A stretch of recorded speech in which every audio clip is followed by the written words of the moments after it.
हमारे चैनल पर मैं फिर से हाजिर हूं आपके लिए एक महत्वपूर्ण टॉपिक लेकर। आप इसे देखिए, समझिए, इसका लाभ उठाइए और लाइक करना ना भूलिए, शेयर करें। धन्यवाद। तो आज मैं फिर से इतिहास के उस महत्वपूर्ण विषय पर अपना प्रकाश डालूंगी जो चीन के इतिहास पर आधारित है। चीन के आधुनिक इतिहास में इस टॉपिक का बहुत ही महत्व है। डॉक्टर सन यात सेन एक ऐसा नाम जो चीन के इतिहास में बहुत ही महत्वपूर्ण स्थान रखता है। हमने चीन के इतिहास के बारे में पढ़ा, बहुत सारे विषयों पर हमने प्रकाश डाला और अभी कुछ दिन पहले मैंने आप लोगों को चीनी क्रांति के बारे में बताया था कि किस तरह चीन में क्रांति हुई। और जब भी हमने चीन के इतिहास को पढ़ा तो हमने क्या देखा कि यहाँ मंचू सरकार का क्या प्रभाव था और किस तरह से लोग इस मंचू सरकार से परेशान थे। बहुत दिनों तक चीन में एक भारी उथल पुथल मची हुई थी, क्योंकि हम देखते हैं कि विदेशी व्यापारियों मतलब यूरोप के व्यापारियों ने अपने स्वार्थ सिद्धि के लिए चीन को एक बहुत ही महत्वपूर्ण ठिकाना बना के रखा था। और इसी क्रम में जब दो अफीम युद्ध वहां हो जाते हैं और विदेशियों की पैठ वहां बढ़ती जाती है, इसको लेकर के चीन के लोगों में एक गुस्सा या एक उबाल आता है। और यह गुस्सा किसके लिए आता है? यह गुस्सा आता है मंचू सरकार के खिलाफ, विदेशी जो कंपनी है, विदेशी व्यापारी है, उसके खिलाफ। तो इस तरह जो विरोध है वह विभिन्न तरीकों से निकाला भी गया। कई बार हमने देखा कि टाइपिंग विद्रोह हुआ, बहुत ही प्रभावशाली विद्रोह था। हमने देखा कि इस तरह बक्सर विद्रोह हुआ और इन सब का एक उद्देश्य था मंचू सरकार का अंत करना। अब हम आते हैं डॉक्टर सन यात सेन। डॉक्टर सन यात सेन, इनका क्या महत्व है चीन के इतिहास में? तो हम यह जानेंगे कि चीन के इतिहास में डॉक्टर सन यात सेन का भी बहुत महत्व है इस मामले को लेकर कि इन्होंने भी मंचू सरकार को समाप्त करने का एक प्रण लिया था। इन्हें भी लगता था कि चीन में अगर विकास हो सकता है, चीन अगर आधुनिक बन सकता है, तो सिर्फ और सिर्फ ये मंचू सरकार समाप्त हो जाए और यहाँ पे गणतंत्र की स्थापना हो जाए, लोकतंत्र की स्थापना हो जाए, तभी चीन में जो विकास है, जो हमने जापान में देखा, जो अन्य यूरोपीय देशों में हो रहा है, वह हमारे यहाँ भी होगा। तो हम क्या देखेंगे? क्या हम कह सकते हैं कि डॉक्टर सन यात सेन ने चीन को एक नए और आधुनिक रूप में देखने का प्रयास किया था। सवाल आता है कि डॉक्टर सन यात सेन कौन थे और इनकी क्या उपलब्धि है?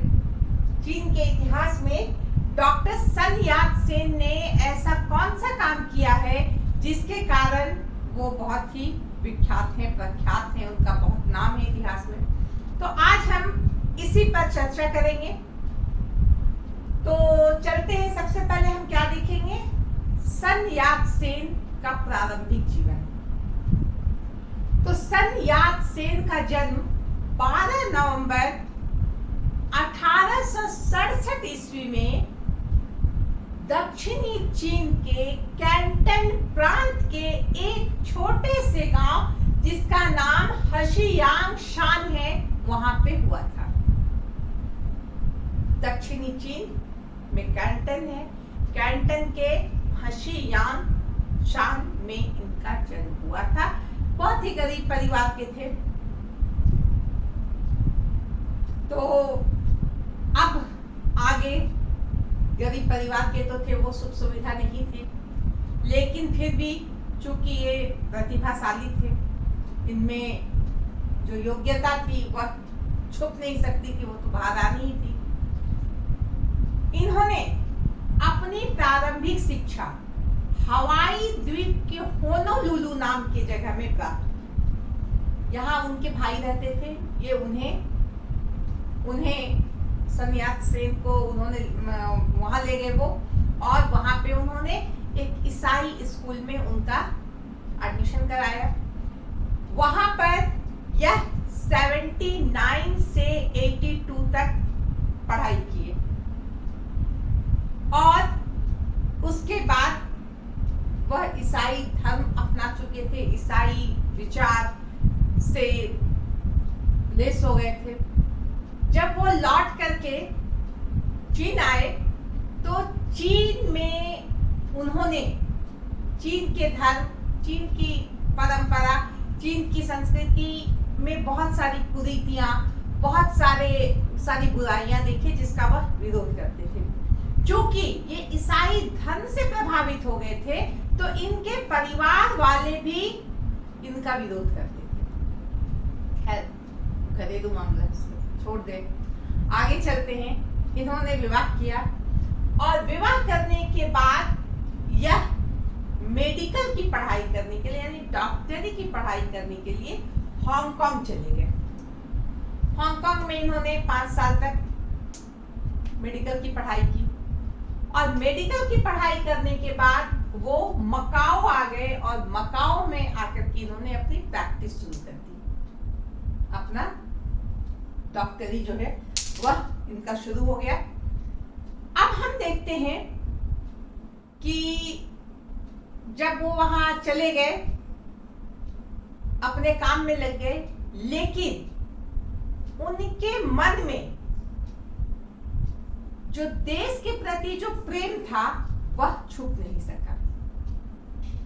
और हम क्या देखते हैं कि वो वहीं पे संगठन बनाना शुरू कर दिया। सन यात सेन को यह बहुत बुरा लगता था कि चीन को ये विदेशी तरबूजे की तरह काट के बांट रहे हैं।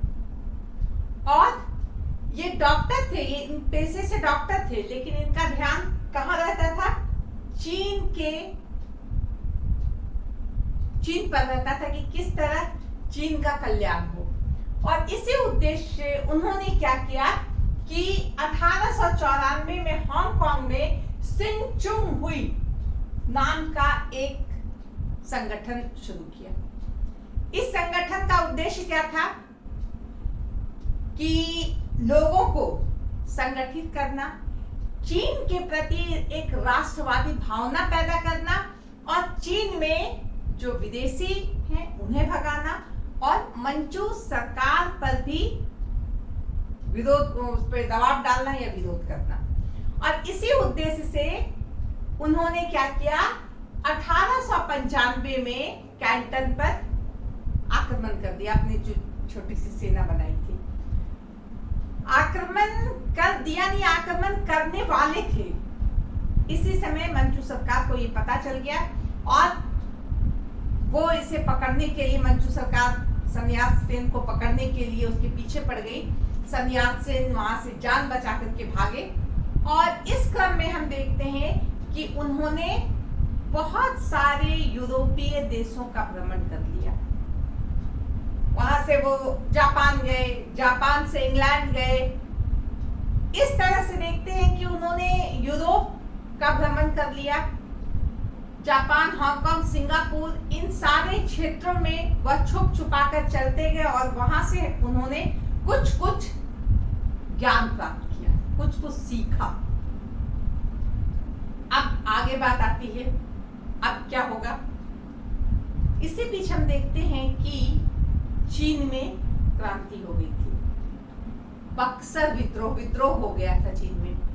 और विद्रोह के बाद हमने देखा कि किस तरह विद्रोह को दबा दिया गया। ये जो बक्सर विद्रोह हुआ, इसके पहले सन यात सेन ने विद्रोह का बिगुल बजाया था मंचू सरकार के प्रति, जिसमें वो पकड़े गए। जब वो इंग्लैंड गए तो इंग्लैंड में चीनी दूतावास, चीनी एम्बेसी जो होती है, उसने पकड़ लिया इन्हें। इनकी जान खतरे में थी, लेकिन ब्रिटिश विदेश मंत्रालय के द्वारा इसे किसी तरह बचा लिया गया। वह फिर से बचते बचाते हांगकांग पहुंचे, और वहां पे हम क्या देखते हैं कि 1905 ईस्वी में बक्सर विद्रोह खत्म हो गया था। उसके बाद हम देखते हैं कि 1905 ईस्वी में इन्होंने एक और संस्था की स्थापना की, जिसका नाम था तुंग मेंग हुई। तुंग मेंग हुई, तुंग मेंग हुई, तुंग मेंग हुई। ये जो संगठन था, इसकी स्थापना भी सन यात सेन ने की थी, और इसका भी उद्देश्य क्या था? चीन का कल्याण। तुंग मेंग हुई के द्वारा वहां एक समाचार पत्र भी शुरू हुआ, और तुंग मेंग हुई का सिद्धांत था, 6 सिद्धांत था। क्या था? मंचू सरकार को वहां से हटा देना, चीन से समाप्त करना, विदेशियों को हटा देना, जापान के साथ मित्रता का संबंध करना, विश्व शांति के लिए प्रयास करना, अपने देश के लिए विदेशों से अगर आवश्यकता पड़े तो उसकी भी सहायता लेना। तो इस तरह से हम देखते हैं कि इनके इस सिद्धांत का सिर्फ एक ही उद्देश्य था कि चीन में लोकतंत्र स्थापित करना।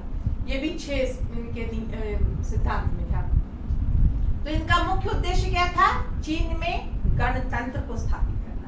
जब ये देश विदेश घूम रहे थे, उसी समय इन्होंने दास कैपिटल, जो कार्ल मार्क्स की रचना है, उसका अध्ययन किया, और वहां से वह समाजवाद से प्रेरित हुए कि समाजवाद क्या था। क्योंकि हम जानते हैं कि रूस में किस तरह दास कैपिटल का ही जो है प्रभाव था, कि वहां पे रूस में समाजवाद की स्थापना हुई, बाद में साम्यवाद जिसको ये किया गया में परिणत हुआ। तो इस तरह से चीन में भी वो पुरानी व्यवस्था समाप्त कर या तो गणतंत्रात्मक व्यवस्था या ये जो दास कैपिटल के आधार पे जो सिद्धांत था उसको लागू करने पर विचार किया गया। तो इस तरह से हम देखते हैं कि सन यात सेन ने अपना प्रभाव बहुत अधिक बढ़ा लिया।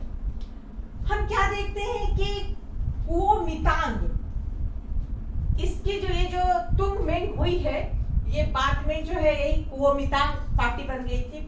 1912 में हम क्या देखते हैं कि 1911 में चीनी क्रांति हुई। चीनी क्रांति के बाद हम क्या देखते हैं? युआन काई शेक जो है वह वहां का राष्ट्रपति बन गया, लेकिन धीरे धीरे वह गणतंत्र शासन का वो राष्ट्रपति था, लेकिन धीरे धीरे उसमें तानाशाही आ गई थी, और वह लोकतंत्रात्मक व्यवस्था वहां ना लागू करके एक प्रकार से तानाशाही व्यवस्था वहां लागू कर दिया था। कुओमितांग पार्टी जो थी वह इसका विरोध करती थी। जब 1912 में चुनाव हुआ चीन में, तो वहां कुओमितांग पार्टी को बहुत अच्छा बहुमत मिला, और कुओमितांग पार्टी जो है युआन काई शेक का जो काम है उसका विरोध करती थी। इस कारण से युआन काई शेक ने क्या किया? कुओमितांग दल पे प्रतिबंध लगा दिया। इसके बहुत सारे जो सदस्य थे उन्हें गिरफ्तार किया गया, कुछ भाग गए। इस तरह से हम देखते हैं कि कुओमितांग पार्टी वह कुछ दिन के लिए माने कि छुप गया, दबा दिया गया, क्योंकि चांग काई शेक जो है वो नहीं चाहता था कि कुओमितांग दल आगे बढ़े या सन यात सेन आगे बढ़ जाए। और हम देखते हैं 6 जून 1916 में युआन काई शेक की मृत्यु हो जाती है और फिर से चीन की व्यवस्था बहुत ही खराब हो जाती है। हर जगह जो प्रांत के जितने प्रांतपति थे, जो सूबेदार, जो वहां के गवर्नर थे, वह अपने आप को पावरफुल मान करके अपने हिसाब से शासन चला रहे थे, वो स्वतंत्र कर लिए थे अपने आप को। कहने का अर्थ यह है कि पूरे चीन में फिर से अव्यवस्था की स्थिति उत्पन्न हो गई थी और ऐसी स्थिति में फिर से सन यात सेन ने अपने कुओमितांग दल को आगे किया, खुद आगे हुए और उन्होंने पीकिंग पर अधिकार कर लिया। कुओमितांग का अर्थ क्या होता है? कुओमितांग का अर्थ होता है कुओमिंतांग। कुओमिंतांग, कुओ का मतलब जनता, देश, मिन का मतलब जनता और तांग का मतलब पार्टी, जनता की पार्टी। कुओमितांग पार्टी बनी। अब फिर से वह युआन काई शेक के मरने के बाद अब ये सामने आई और इसने अपने अनुसार काम करना शुरू किया। हम देखते हैं कि इसने किस तरह पीकिंग पर, पहले तो इन्होंने कैंटन में अपनी समानांतर सरकार बना ली और बाद में पीकिंग पर अधिकार कर लिया, लेकिन कुओमितांग संगठन या दल जो एक बहुत बड़ा संगठन बना और चीन पर जिसका प्रभाव बहुत अधिक रहा, यह कैसे बना? तो जैसा कि हमने बताया कि डॉक्टर सन यात सेन बहुत आधुनिक विचारधारा के थे। वो चाहते थे जिस तरह जापान प्रगति कर रहा है, जिस तरह जापान ने अपनी पुरानी परंपराओं या पुरानी बुराइयों, कुरीतियों या वो ट्रेडिशनल वे को छोड़कर अपने आप को मॉडर्नाइज की तरफ आगे बढ़ाया है, मॉडर्नाइजेशन की तरफ, उस तरह हमें भी बढ़ना चाहिए, ये उनका विचार था। इसके लिए उन्होंने पहले अमेरिका और इंग्लैंड के साथ संपर्क साधा कि उनका साथ लेके हम आगे बढ़े, लेकिन वो संभव नहीं हो सका। वो रूस के तरफ गए। रूस में हम क्या देखते हैं इस समय? हम बात कर रहे हैं 1916 की युआन काई शेक की मृत्यु के बाद। हम बात कर रहे हैं 17-18 की। उस समय हम देखते हैं कि चीन में बोल्शेविक क्रांति हो गई थी और चीन की जो विचारधारा थी वह बदल गई थी। एक समय था जब चीन के यहाँ रूस का साम्राज्य हुआ करता था, वहां पे रेल लाइन बिछाता था, वहां पे उसका खान पट्टे पे लिया हुआ होता था। जिस तरह यूरोपीय देशों ने अपनी साम्राज्यवादी नीति का विस्तार किया था अन्य देशों ने, उसी तरह रूस ने भी वहां किया था। लेकिन जब 1917 में बोल्शेविक क्रांति हो गई थी तो वहां की जो सरकार है उसकी नीति में भी परिवर्तन आया था और वह अब चीन के साथ सहयोगात्मक रवैया अपनाना चाहती थी, चीन को आगे बढ़ने में सहयोग देना चाहती थी। ऐसे समय में रूस के तरफ से जोफ्रे नाम के एक व्यक्ति ने साथ दिया और उन्होंने कुओमितांग संगठन को एक वैध संगठन के रूप में घोषित किया। उसके बाद हम देखते हैं माइकल बोरोडिन नाम के व्यक्ति ने इस संगठन को कैसे सुधारा जाए, कैसे इसको इस तरह से बनाया जाए कि यह देश के लिए बहुत ही काम का हो, देश को आगे बढ़ाने के लिए काम का हो, इसके प्रति जो है पब्लिक का विश्वास हो, इसके लिए उसने बहुत सारा काम किया। उसने बताया कि किस तरह से कुओमितांग का संगठन करना चाहिए कि यह संगठन जो है, यह कुओमितांग दल जो है, यह देश का एक महत्वपूर्ण दल हो जो देश के उन्नति, प्रगति, राष्ट्रवाद के लिए काम कर सके। इसके लिए उन्होंने क्या किया? कहा कि कुओमितांग ये जनता दल की समिति होनी चाहिए, एकदम से नीचे लेवल से। स्थानीय लेवल से अगर हम देखें तो स्थानीय समिति होनी चाहिए जहां जो सदस्य हों और उसके एक अध्यक्ष हो। उसके ऊपर तहसील होता है, तहसील में भी जो है एक अध्यक्ष हो, सदस्य हो। तहसील के ऊपर जिला समिति हो, जिला समिति के ऊपर प्रांत की समिति हो, और सबसे ऊपर केंद्रीय समिति हो, अखिल चीन कुओमितांग का संगठन हो। और इससे पहले हम क्या देखते हैं कि कुओमितांग दल के प्रति लोगों का विश्वास या लोगों का जो समर्पण है वो नहीं था। किसके प्रति था? सन यात सेन के प्रति। बोरोडिन ने आकर के बताया कि सन यात सेन की बात मत करो, सन यात सेन पर तुम मत ये करो, तुम कुओमितांग दल के प्रति तुम समर्पित हो, उसके प्रति तुम काम करो। तो इस तरह से जो सन यात सेन पहचान था कुओमितांग का, अब कुओमितांग पहचान हो गया सन यात सेन का। तो इस तरह से हम देखते हैं कि संगठन किया गया कुओमितांग का।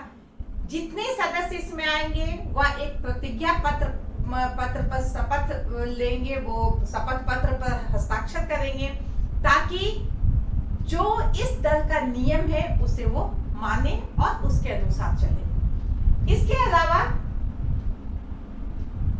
निरीक्षण समितियां बनाई गई। निरीक्षण समिति जो इन जितने भी समिति थे उसके निरीक्षण का काम करते, देखभाल करती थी। कितना पैसा आ रहा है, लोग चंदा इकट्ठा करते हैं, कितना पैसा आ रहा है, इसका क्या आय व्यय है, इसमें हम जो नियम है, जो कानून है, इसका कितने लोग इसमें आ रहे हैं, कितना इस संगठन का प्रसार हो रहा है, कितने लोग इससे क्या अपेक्षा रखते हैं, हर चीज का हिसाब किताब करने के लिए निरीक्षण समितियां होती थी। और यह समिति जो है हर तबके पर होती थी, केंद्रीय तबके से लेकर के प्रांत स्तर पे, जिला स्तर पे, तहसील स्तर पे, स्थानीय स्तर पे हर स्तर पे निरीक्षण समिति होती थी, जो निरीक्षण करती थी कि संगठन सही तरीके से चल रहा है कि नहीं, संगठन सही तरीके से काम कर रहा है कि नहीं, संगठन में कोई कमी तो नहीं है, संगठन में और क्या आवश्यकता है। इस तरह के काम के लिए कहा जाता है कि रूस से जो एक विशेषज्ञ आए थे, माइकल बोरोडिन, उन्होंने इस काम में बहुत महत्व दिया और बहुत ही कम समय में कुओमितांग दल जो है वह चीन का एक महत्वपूर्ण दल हो गया। अब हम बात करेंगे इसके सिद्धांत। कुओमितांग दल के क्या सिद्धांत थे या सन यात सेन के क्या सिद्धांत थे? तो सन यात सेन के जो सिद्धांत थे वह सान मिंग चू, ये उसके सिद्धांत थे। मतलब जनता के लिए सिद्धांत बनाया गया क्या? राष्ट्रवाद, राष्ट्रीयता की भावना पैदा करना, प्रजातंत्र, देश में गणतंत्रात्मक व्यवस्था लागू करना, और सामाजिक न्याय, वो जो समाज में जो ऊंच नीच और अलग अलगाव की जो बात होती है, इसे दूर करने के लिए सन यात सेन ने इस सिद्धांत को माना। अब हम बताते हैं कि इस राष्ट्रीयता का सिद्धांत क्या था। राष्ट्रीयता का सिद्धांत के अंतर्गत जितने भी विदेशी हैं इन्हें बाहर खदेड़ा जाए और चीन का विकास किया जाए, चीन में शिक्षा की अलग जगाई जाए, चीन में को एक नए तरीके से विकसित किया जाए जैसे जापान ने किया है। विदेशों के संपर्क में आकर के वो उससे अच्छी बातें ले, ना कि विदेशों को अपने शोषण के लिए छोड़ दे। इस तरह से जनता के प्रति, जनता के मन में देश के प्रति एक जो राष्ट्रीयता की भाव होता है वह जगाने में सन यात सेन की भूमिका बहुत महत्वपूर्ण है। यही उसका पहला सिद्धांत था। दूसरा, गणतंत्रात्मक व्यवस्था लागू हो। अभी तक हम देख रहे हैं कि किस तरह से वहां पे राष्ट्रतंत्रात्मक व्यवस्था का अंत हुआ था। युआन काइसेक ने उदारवादी गणतंत्र को अपने हाथ में लिया, वहां राष्ट्रपति बने, लेकिन उन्होंने क्या किया था, वहां पुनः तानाशाही डिक्टेटरशिप शुरू कर दिया था। उसे हटा करके लोकतंत्रात्मक व्यवस्था की स्थापना हो। और ये सामाजिक न्याय, सामाजिक न्याय में हमने क्या देखा कि जो समाज में विषमता है, ऊंच नीच, अमीर गरीब, धनी निर्धन जो बना हुआ था, यह एक बहुत बड़ा कारण था चीन की प्रगति को रोकने में। हमने पढ़ा कि सन यात्सेन ने दास कैपिटल पढ़ी थी और वह उससे बहुत प्रभावित हुए थे। अब उनके सामने ये दास कैपिटल को उसको व्यवहारिक रूप देने की कोशिश करने लगे। उस जगह पे आ गए। इन्होंने कहा कि हमारे यहाँ भी सामाजिक न्याय होना चाहिए। जिसके पास बहुत अधिक जमीन है, उन जमीनों को लेकर के हम उन्हें दें जिनके पास जमीन नहीं है। हमारे पास चीन में, रूस में क्या बात थी? वितरण की समस्या थी। हमारे यहाँ वितरण की क्या हमारे यहाँ उत्पादन ही नहीं है, तो वितरण की समस्या क्या रहेगी? तो सबसे पहले अगर हम यहाँ के जमीन को सबों में बराबर बांट दें तो सभी लोग खेती करेंगे और उसके बाद वितरण की बात यानी बांटने की बात देखी जाएगी। उसी तरह हम देखते हैं उद्योग धंधे वो कुछ के हाथ में ही सीमित थे, कुछ पूंजीपति थे, विदेशी लोग आए थे, उन लोग थे। इससे क्या होता था कि एक तबका बहुत अमीर है, दूसरा तबका बहुत ही गरीब है। ऐसे में इसमें भी जो है परिवर्तन लाना है। इसके इस सिद्धांत का बहुत असर भी पड़ा, बुरा असर, कि जो पूंजीपति थे वह सन यात्सेन के विरोधी हो गए। लेकिन सन यात्सेन ने इन विरोधियों को दबा दिया। परेशानियां तो आती है। पिकिंग पर एक जगह के एक सूबेदार थे, उसने अपना अधिकार कर लिया। तो इस तरह से सन यात्सेन के सामने भी बहुत सारी चुनौतियां आई और सबों को उसने बहुत ही सलीके से निपटा दिया। इस तरह से हम देखते हैं कि चीन में मंचू सरकार के जाने के बाद जो गणतंत्रात्मक व्यवस्थाएं थी और उसके बाद हम देखते हैं तानाशाही आ गया था। अब पुनः राष्ट्रीयता की भावना के साथ लोकतंत्र की स्थापना हुई और उस लोकतंत्र में हम क्या देखते हैं? समाजवाद को भी देखते हैं, साम्यवाद को भी देखते हैं। आगे के इतिहास में हम पढ़ेंगे कि किस तरह चीन में साम्यवाद की स्थापना हुई। तो इस तरह से हम कह सकते हैं कि सन यात्सेन ने चीन को जगाने में बहुत बड़ी भूमिका निभाई। चीन एक सोता हुआ अजगर था जिसे जगाने में सन यात्सेन की भूमिका बहुत ही महत्वपूर्ण रही। जिस तरह कह सकते हैं कि अमेरिका में लिंकन, इटली में गैरिबाल्डी, मेज़िनी, भारत में महात्मा गांधी, उसी तरह चीन में सन यात्सेन का महत्व है, क्योंकि उन्होंने जो अलख जगाई चीन के लोगों के बीच, वह चीन के लिए बहुत बड़ा वरदान था, बहुत बड़ी उपलब्धि थी। और इसके साथ ही चीन जो है आधुनिकता के तरफ आगे बढ़ा और चीन का विश्व में अपना एक स्थान बना। तो आज मैं इस चैप्टर को यहीं समाप्त करती हूँ। धन्यवाद।